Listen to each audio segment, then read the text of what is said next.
Welcome to maths bridge. ठीक है, तो आज हम लोग का पहला टॉपिक है नंबर सिस्टम। पहला यूनिट क्या हम लोगों का? Number system.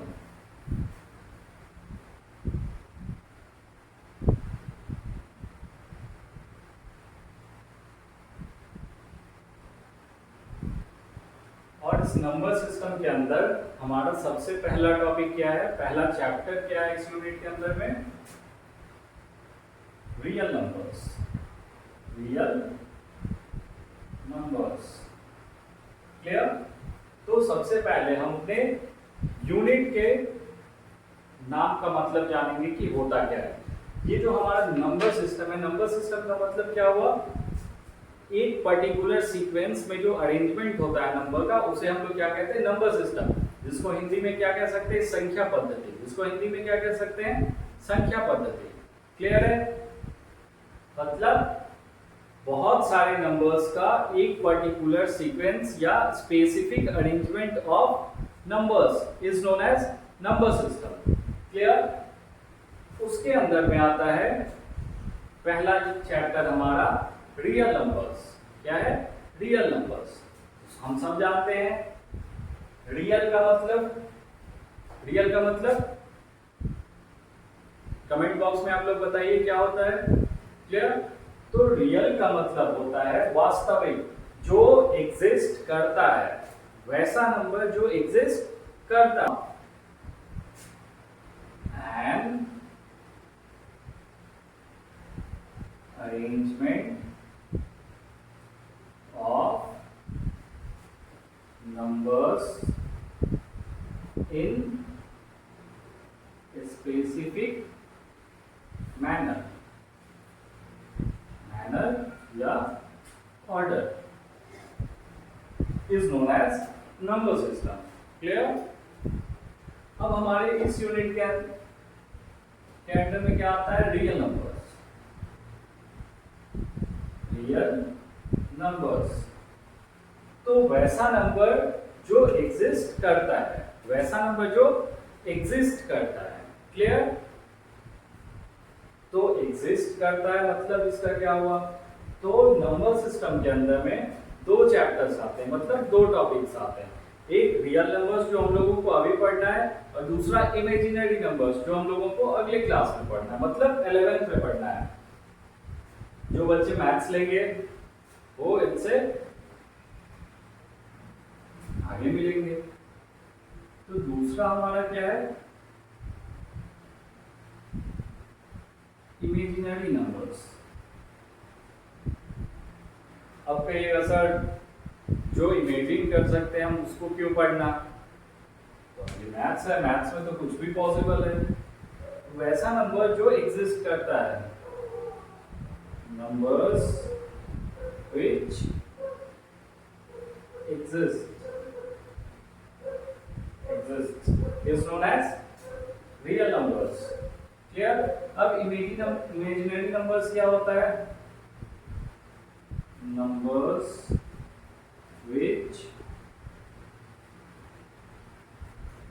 doesn't exist। अब इमेजिनरी नंबर्स को रिप्रेजेंट कैसे करते हैं? तो कोई भी नंबर हम लिखेंगे, जैसे 1 लिख रहे हैं तो 1 के बाद हमें i लगाते हैं, तो ये क्या हो गया? इमेजिनरी नंबर हो गया। क्लियर? चलिए नोट करना है, कर लीजिए।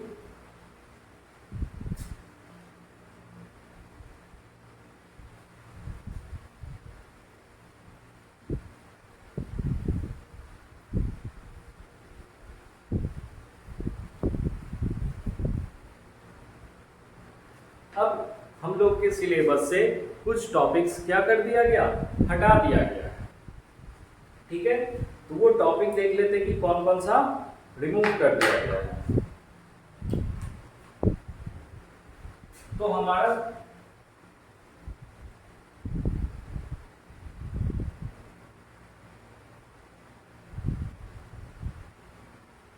Remove topics of chapter 1। तो सबसे पहला जो है वो है यूक्लिड्स डिवीजन लेमा। पहला चैप्टर क्या है जो हम लोगों के सिलेबस से हटा दिया गया है, यूक्लिड्स डिवीजन लेमा। और दूसरा टॉपिक है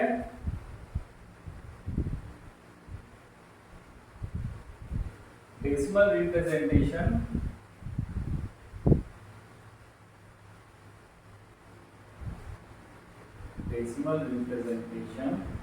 ऑफ rational numbers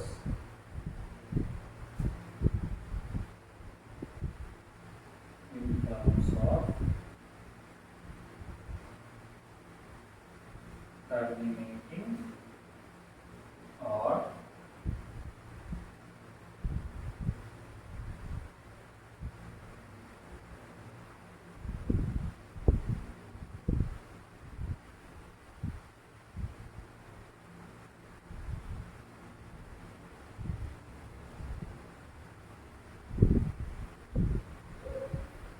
ये दोनों टॉपिक्स हमारे सिलेबस से हटा दिया गया है। क्लियर? चलिए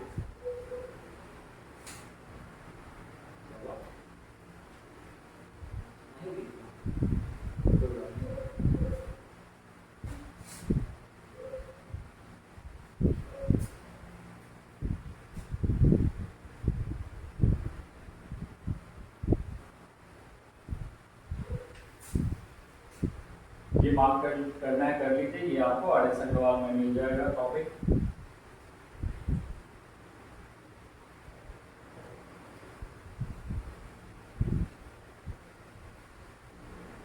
अच्छा एक चीज बताइए, ये यूक्लिड्स डिवीजन लेमा जो है इसके बारे में हम लोग बेसिक थोड़ा सा जान लेते हैं कि ये लेमा क्या होता है।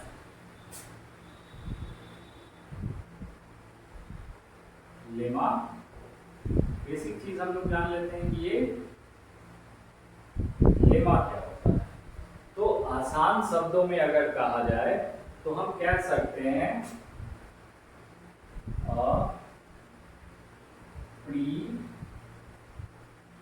प्रूफ या pre given statement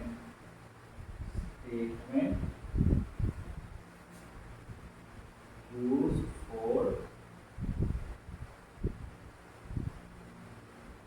proving another। मतलब एक पहले से स्टेटमेंट प्रूव कर दिया गया है, अब उसी को हम बार बार यूज करते हैं दूसरे चीजों को प्रूव करने के लिए, वही क्या कहलाता है, लेमा कहलाता है। जैसे हम लोग बचपन में एक चीज पढ़े थे, डिवीजन पढ़ते थे। सबसे पहले डिवीजन हम लोग किस क्लास से स्टार्ट किए थे पढ़ना, थर्ड से, शायद थर्ड से। तो जब हम डिवाइड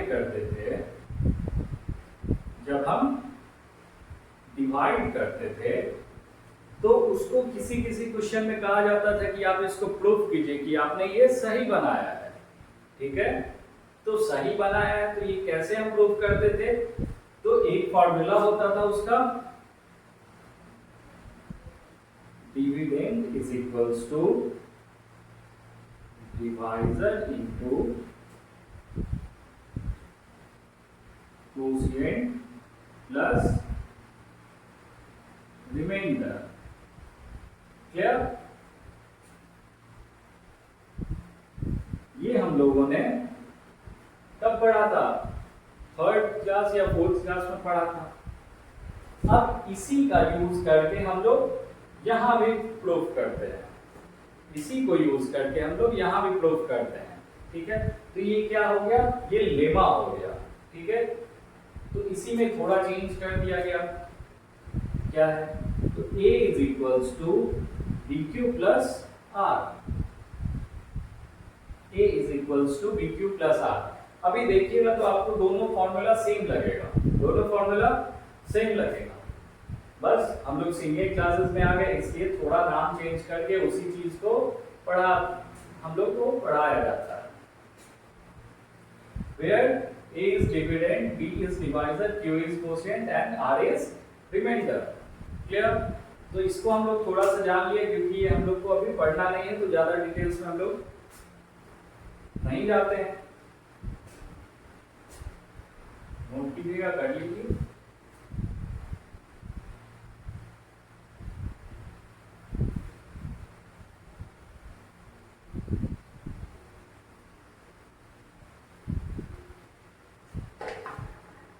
चलिए आगे बढ़ते हैं। अगला टॉपिक हम लोगों का है Euclid's division algorithm. Euclid's division algorithm, clear? तो ये जानते हैं इसमें क्या पढ़ना है। तो सबसे पहला यूक्लिड्स हम लोग अवेयर हैं, ये एक मैथमेटिशियन थे। डिवीजन जानते हैं। अब ये एल्गोरिथम,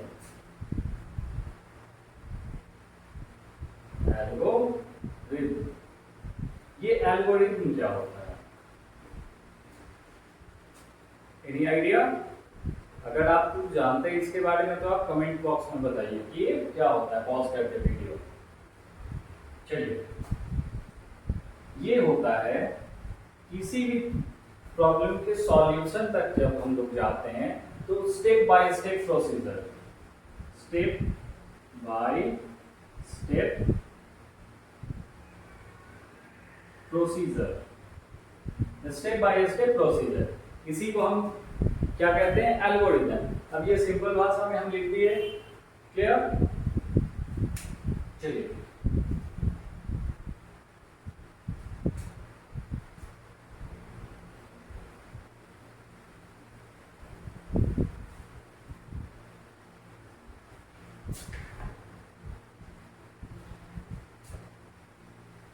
अब हमारा पहला टॉपिक है एल्गोरिथम में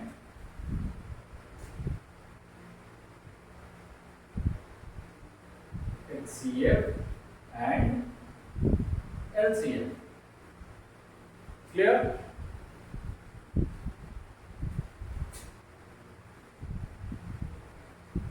HCF,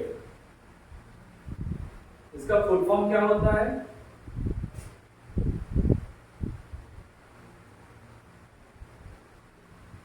हाईएस्ट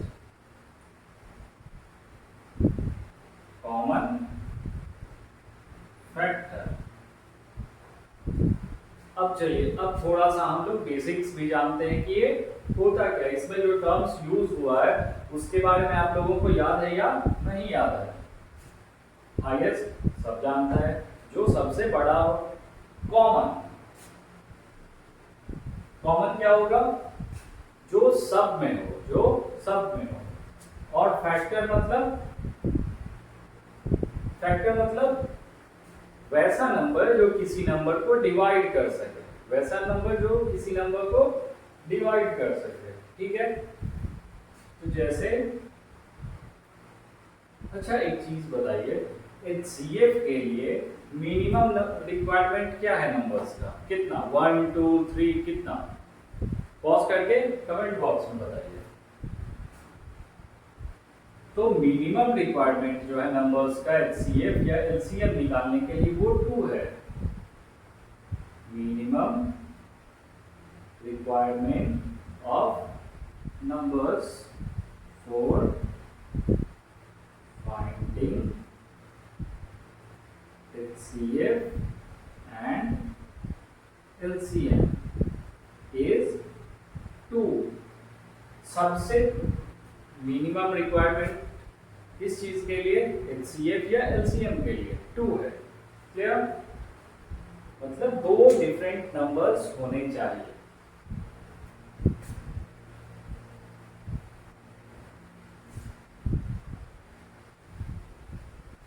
तो अब देखते हैं HCF निकालना सबको याद है या सब भूल गए?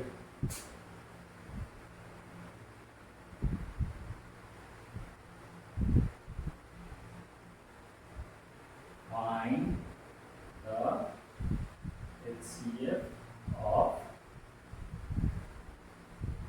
24 35।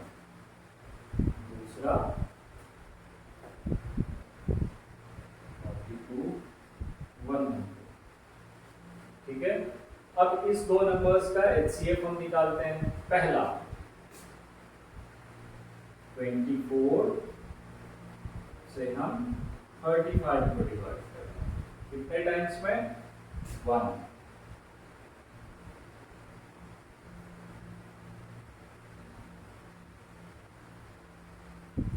फिर पहले नंबर के रिमाइंडर से हम इसके डिवाइजर को डिवाइड करना है। तो 11 से 2 टाइम्स में 22, 2 बच गया 11, तो 2 से 5 टाइम्स में 10,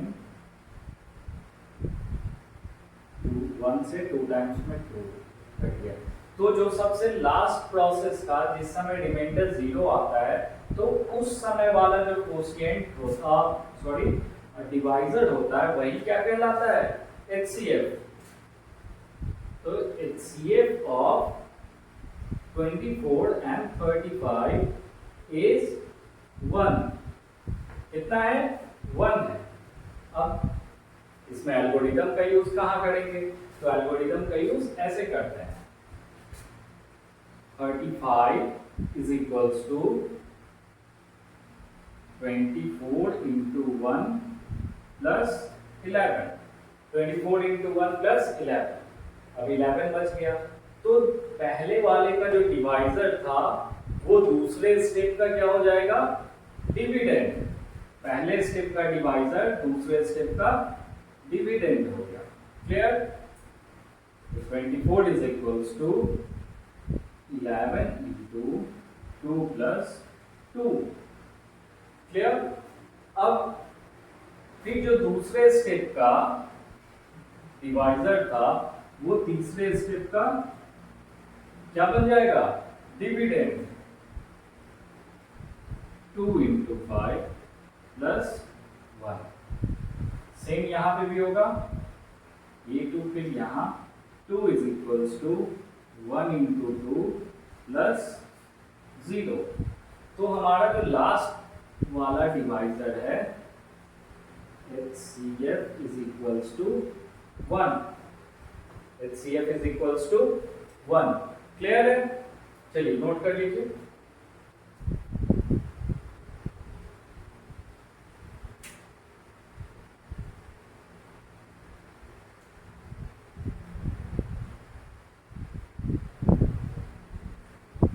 अच्छा, ये जो मेथड हम लोग यूज किए इसका नाम क्या है? Long division method.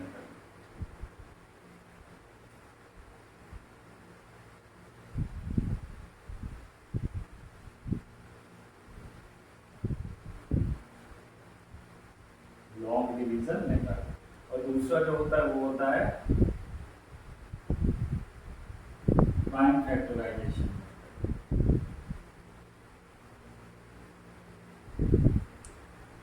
तो जनरली हम लोग HCF के लिए यही लॉन्ग डिवीजन मेथड ही प्रेफर करते हैं, लेकिन प्राइम फैक्टराइजेशन भी हम लोग पढ़ेंगे। चलिए, अब ये जो दूसरा क्वेश्चन है 42 और 112, ये आप लोग अभी बनाइए।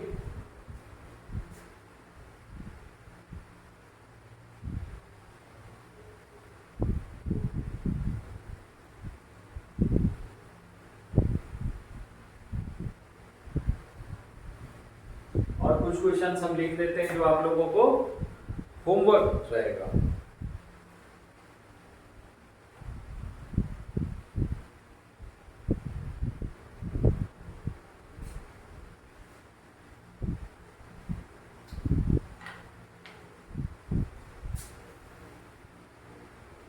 क्वेश्चन 1 है,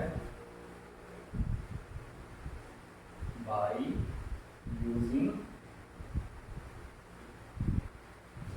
Euclid's division algorithm,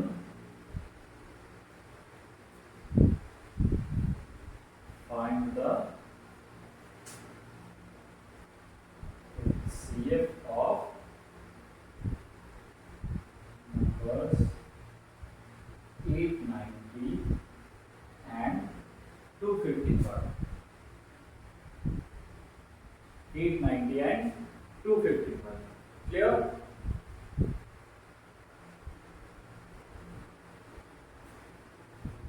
नोट कीजिए।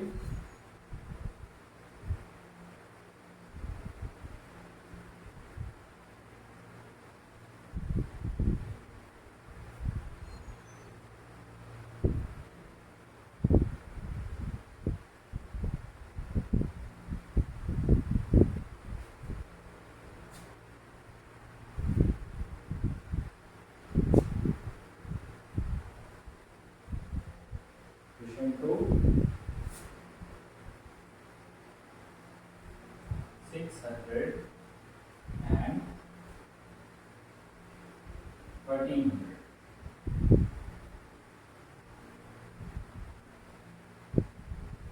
Four zero five two and 12576. तीसरा 1190 and 1445. क्या ये आपका होमवर्क है, तो ये प्रैक्टिस कीजिए। जिन लोगों को डाउट होगा वो कमेंट कर दीजिएगा। नेक्स्ट क्लास में हम ये सब डाउट क्लियर कर देंगे। Okay, bye.